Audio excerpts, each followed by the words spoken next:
All right, so you have 30 seconds of a question, and the candidates have 1 minute to respond. If you ask a question for both, they split the minute, so each one gets 30 seconds.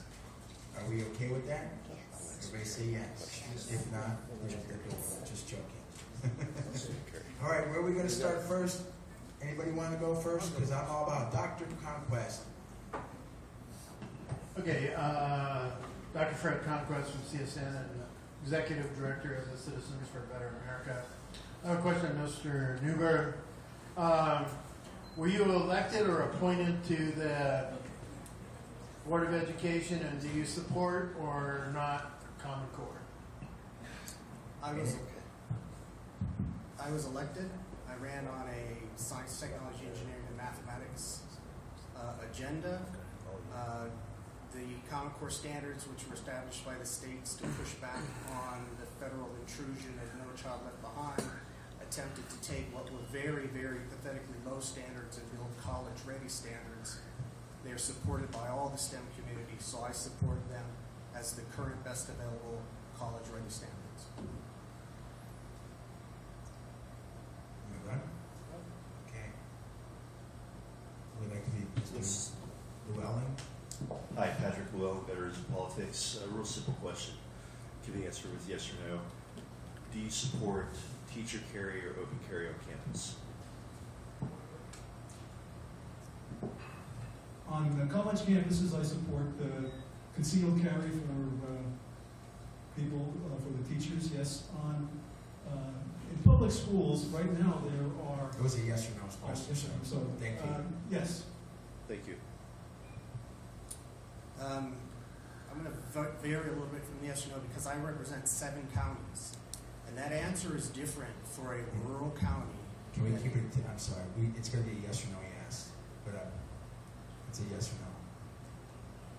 no. Or will you want to give them, Please. give them experience, we'll give them 20 Please, 30 please. seconds too? Sure. Please. I appreciate that, thank you. Well, first off, I can't imagine a worse group to make this decision than the state board.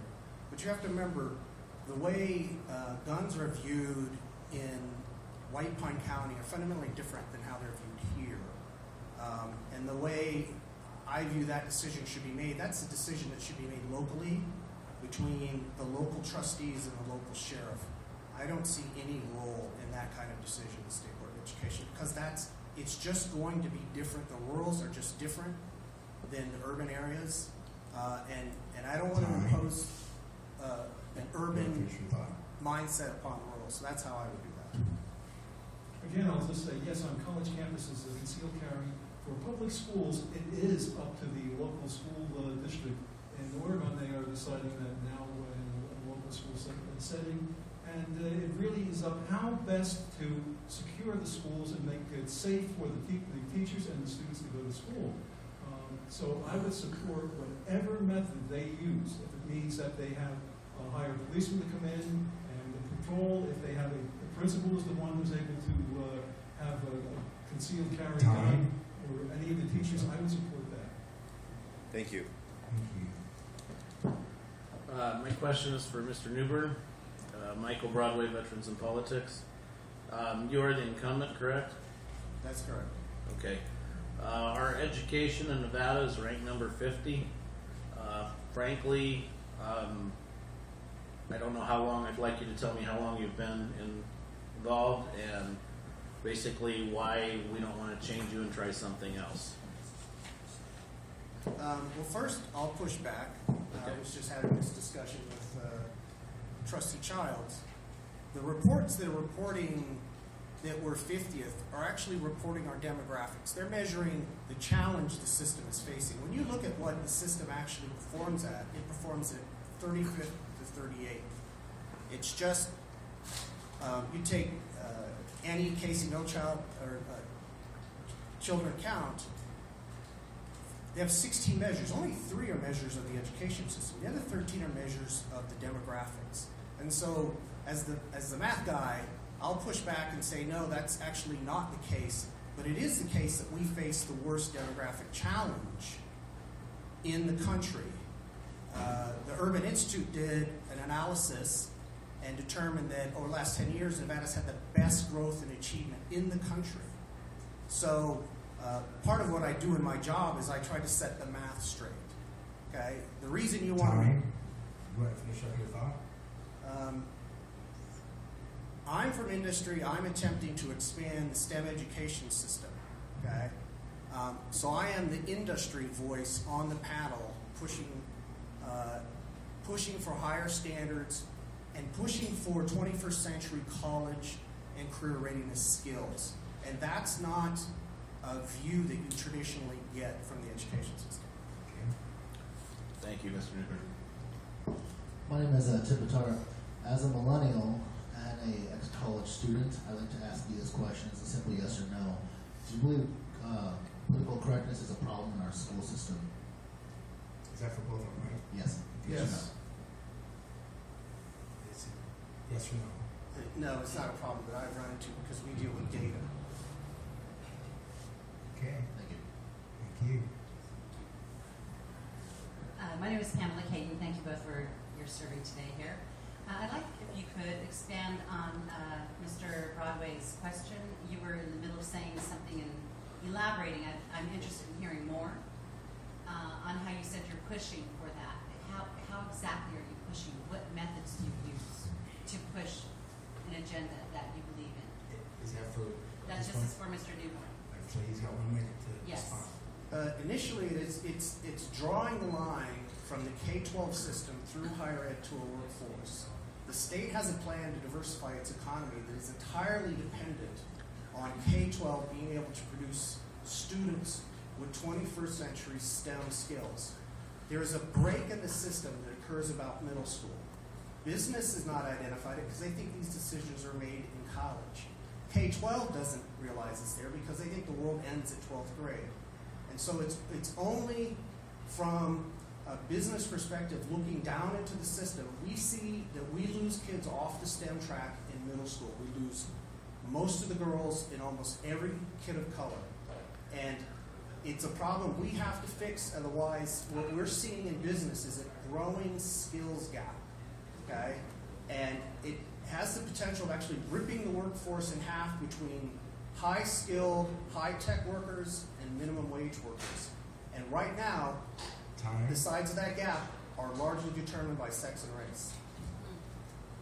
Okay, thank you. Can I talk and say something about STEM? Unless somebody, please. Can I We have to say something about STEM? Sir. STEM is a global Sir, consult. please. I'm sorry, I thought you said wait. No, that's okay. I'll We have a ask another forum, and question. we'll, maybe one of the panels, we might have some time, so I appreciate that, so keep that thought. We have to be on a tight time schedule. Thank you. My name is Robert Faust. Thank you for being here today. My question is, recently we've had several incidences of sexual encounters with students and teachers in the school. And what would your vetting system be for the teachers to make sure that we have morally proficient teachers? And would you have some sort of a curriculum that you would install where, say, teachers would not be able to be alone with students? Is this for both of them, sir? This is for both So you have panels. 30 seconds Please to start respond, first. and who would you like to start first? Mr. Newberg, please. Okay. As a data guy, I think what you have to do is you have to try to look at the cases, identify the characteristics.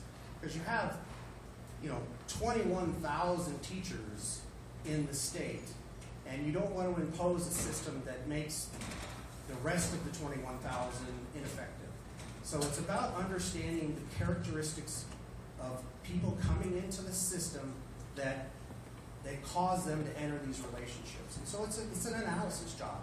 What is it that, what are their characteristics, and then zeroing in on those characteristics when we're doing the hiring. The amount of incidents that we're talking about are not that great. When you talk about 18,000 teachers in the fifth biggest district in the country, there's nothing that I would want to do to go into anyone's personal life before he's hired, that he or she is hired as a teacher. However, you have to make sure that there does have to be a background check, and I don't believe that we need a lot of extra courses for people before they become a teacher or and go into the school system. Hi there, I'm Scott Lafado with Citizens for a Better America. I'd like to ask each of you a question. You'll have 30 seconds to respond. And we'll start with you, The question, this question is near and dear to my heart. How do you feel about our current funding levels for special programs such as music, sports, and ancillary? The current funding levels can be a lot better. Sir? Okay, so it's 30 seconds. Can be a lot better. You realize that the state budget receives 8% of the state budget comes from the federal government. You realize that the fourth largest school system receives 18% from the federal government. That in the vocational section of the federal budget, we receive fewer dollars than the two districts below us, ranked below us, 56. The negotiations from this state has been terrible. We are not getting our fair share of money, and we shouldn't be burdened, the taxpayers should not be burdened first. We should have better negotiations. All right, thank you, Len. Mark, go ahead. I would agree they are not getting the funding or the attention they deserve. Part of the STEM initiative was the pushback on the narrowing of the curriculum to just English and mathematics, because it doesn't teach the skills we need. We need skills that involve project-based learning, collaboration, interaction. And these are skills that we see in the arts program, the creativity. What we're interested in is not just seeing math and English. We're interested in seeing the subjects integrated together in a real-world fashion like they are in industry. Good afternoon. My name is Rowan Ackerman. I'm the founder of Shine Family Foundation. My question to both of you is, what is your own experience with public education? I have Is that for both? I Okay, have and you have 30 seconds. 32 years as a teacher. I'm retired now. I've been a teacher and administrator. I've developed curriculum. I've supervised teachers. I've hired and fired teachers.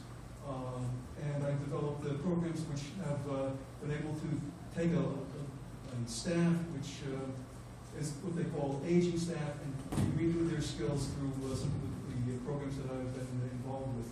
I have a master's degree in supervision and education from Seton Hall University, and I've gone on and taken courses for 7 through 12 language art literature from Rutgers University.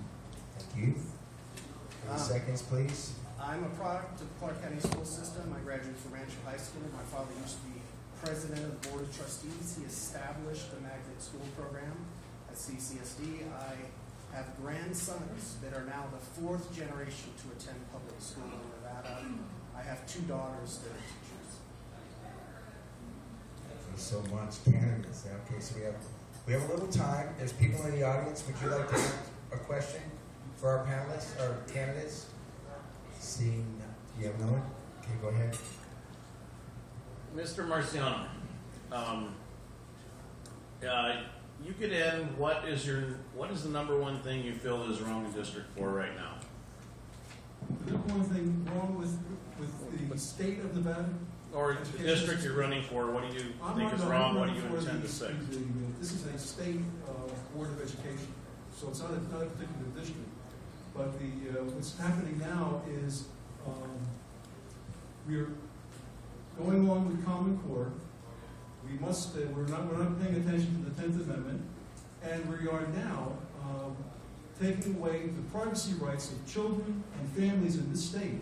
There is an initiative right now that I have signed that could put an initiative on the ballot to make sure that the privacy rights of children and families are preserved.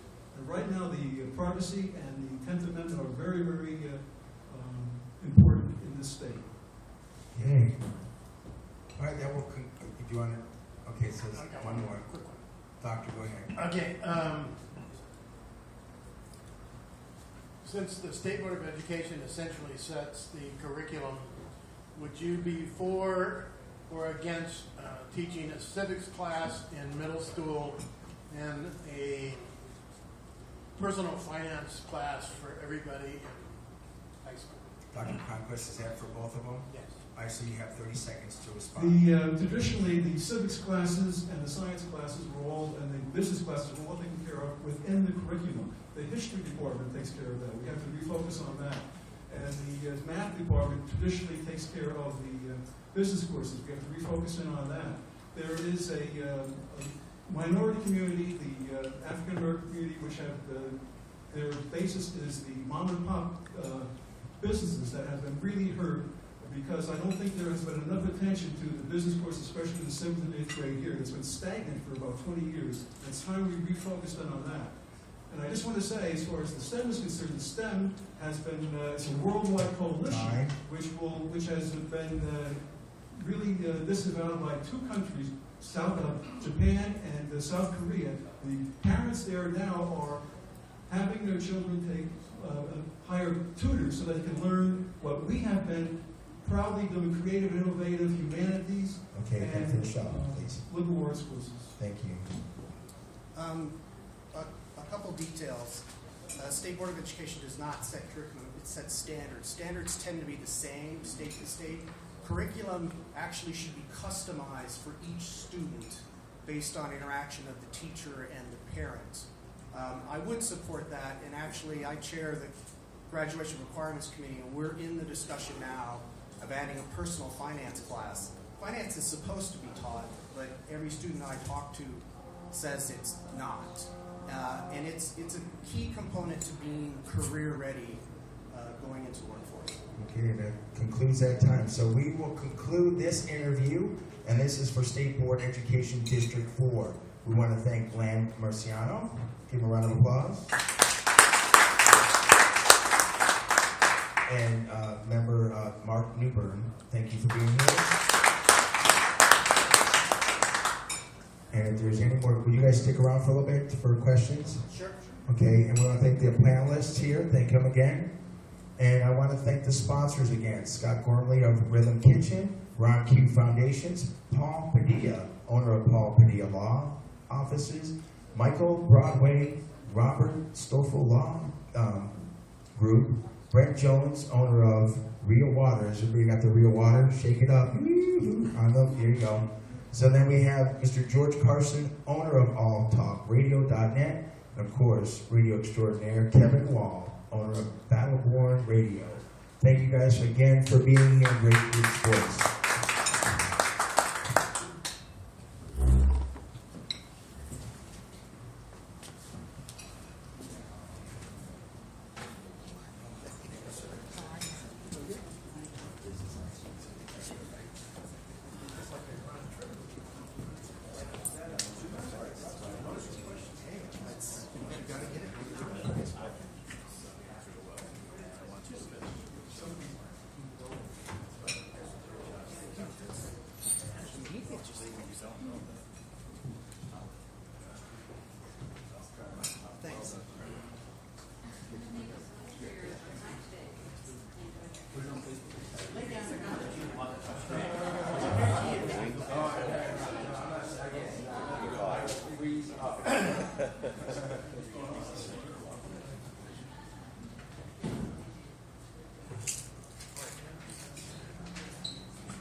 Chicken wings, hot. Okay. Let me say what I want to say. How about you? You get steak? Catfish chips. Oh, really? Is it good? Very. All right. What'd you get? Chicken fingers. Oh, Plain come steak on. today. I know. Live a little. At least messy. How about you, Fred?